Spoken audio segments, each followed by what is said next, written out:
Hello there, ladies and gentlemen. I am the CHALL, and today, Chall Chats Theme Parks. We have a huge new update from the Alton Towers Resort today.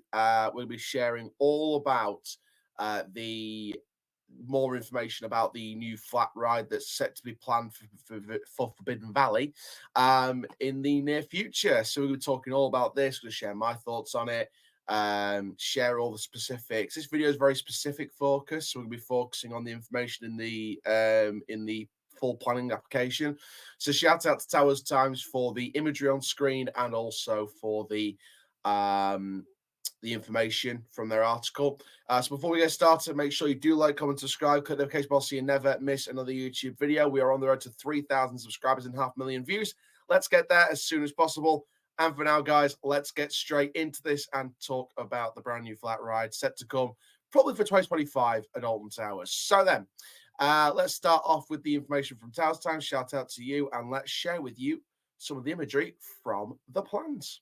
So, as we already know from the previous video, this will be located on the former site of Ripsaw, which of course recently was home to Funk and Fly for about 3 years.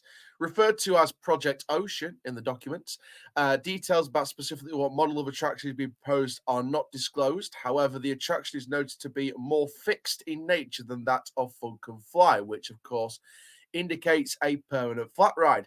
The attraction will measure 11.5 meters in length and 14.5 meters in width and stand at an approximate overall height of 18 meters from ground level, implying that the attraction itself will be around 13.2 meters tall. And I'll talk about a type of attraction that is that tall in the end of the video. Nonetheless, it is not expected to be visible from the outside of the resort due to the cover provided by the neighboring trees and vegetation.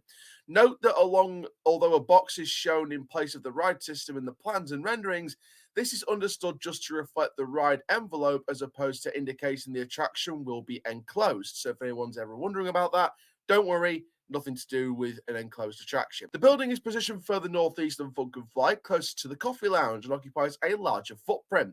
It'll therefore sit across a path that runs along the southwest side of Forbidden Valley, and so will incorporate an east-west walkway that takes guests underneath the elevated attraction, allowing it to access to Glatzka and the roller coaster restaurant for guests walking down from the Blade. The path will therefore be slightly rerouted in order to pass through the center of the building with two 24-meter square rooms on either side of the 5.5-meter wide tunnel housing plant and storage. Cast in situ concrete will be used to form the structure of the building, with its walls set to receive a light themed finish through the application of stenciled designs. There will also be two circular themed structures located on opposite sides of the building, i.e. the northern and southern sides, and standing approximately half the height of the attraction. The attraction's queue line entrance will be located to the right of the former Ripsaw Cafe, which is set to be converted into the retail outlet for 2024 this year with the opening of Nemesis Reborn. The queue will take guests through a cattle pen on the southern side of the attraction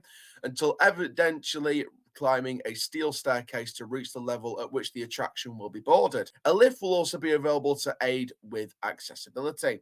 Two sweet chestnut trees and a holly bush will be removed to accommodate the queue line. So we're losing a bit of plantery there, but I'm sure that will be regrown. Of course, 208 meters squared of soft landscaping will be introduced. So there's an alternative. It is notable that two gates are shown, which guests will enter to board the attraction, suggesting there will be two sets of seats, potentially located back to back. Who knows?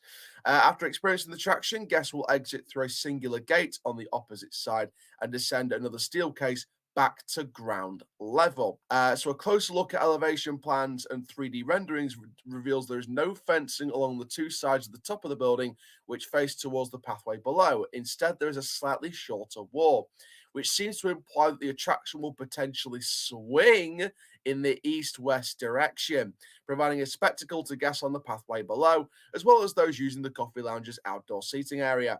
This, combined with the provided dimensions of a ride, has somewhat narrowed down the potential ride options. Ripsaw was removed back in 2015, and there is speculation that this ride could be a top spin style attraction installed as a tip of the hat to Ripsaw and a nod to the former attraction. It's worth noting that the Huss suspended top spin has a height of 13.2 meters, exactly in line with the implied dimensions set out in the application. The cylindrical structures on either side of the attraction are also reminiscent of the air chambers seen on an S&S Screaming Swing. However, this would seemingly be the world's smallest version of that ride type, and the noise created by these rides could be problematic in the context of the surrounding area of Alton Towers Resort. The objective of the development is noted to be providing a return to a more fixed attraction to aid the dwell time and attraction availability in the area, with guest numbers in the area expected to increase with the reopening of Nemesis Reborn. Nonetheless, no time frame is opening for this attraction is given. The public consultation period is set to run until the 13th of March this year, with a decision on the application due by the 2nd of April this year.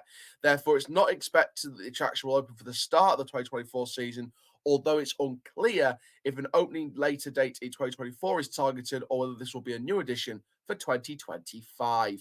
In my personal guess, however, I think we're leaning towards a 2025 opening for this attraction. So there we go. A massive shout out to TowersTimes for all of that information in the video.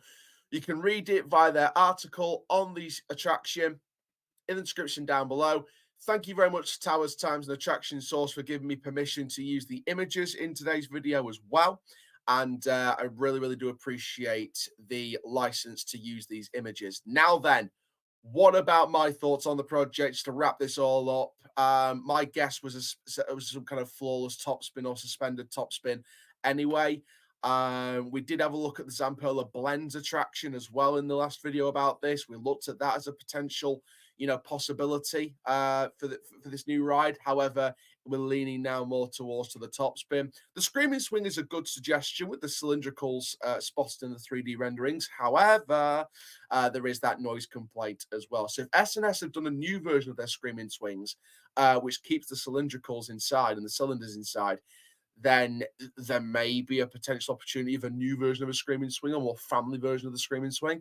So there's the potential of that, but I think it's pretty much clear in my opinion. I think 13.2 meters is pretty much reminiscent of a suspended topspin, with the theming structures on either side as well. Again, this is going to be a nice themed attraction. Be able to walk under that walkway, which leads towards Galactica and Roller Coaster Restaurant.